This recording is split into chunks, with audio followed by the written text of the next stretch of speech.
வணக்கங்க. நம்ம எல்லாம் ஆவலா எதிர்பார்த்துட்டு இருந்த கொங்கு மண்டல விதைகள் மற்றும் உணவு திருவிழா அருமையா ஆரம்பிச்சிருச்சு. அங்க பாருங்க வருகையே அருமையா இருக்கு இல்லைங்களா?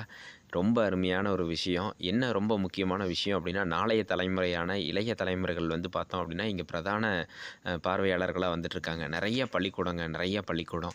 அவங்க பார்க்குறதுக்கும் நெறையா. அவங்களுக்கு வந்து பார்த்தோம் அப்டின்னா, இன்னைக்கு இருக்கக்கூடிய சூழ்நிலையில நெறைய பார்த்ததில்ல. ஒரு உதாரணம் இதுதான் பரி. இந்த பரிய வந்து இதுதான் பரின்னு எத்தன பேர்த்துக்கு தெரியும்? அதுக்கான வால் கவுறுனா என்னன்னு தெரியுமா? இது எல்லாமே அங்க காட்சிப்படுத்தும் பொழுது, அவங்க நம்மளுடைய முன்னோர்கள் எப்படி இருந்தாங்க பாருங்க இதையெல்லாம். இது மட்டும் இல்லாம, அவங்க அத பார்த்தத குறிப்பெல்லாம் எடுக்குறாங்க பார்த்தீங்களா? கண்டிப்பா நான் இதையெல்லாம் எதிர்பார்க்கவே இல்லைங்க.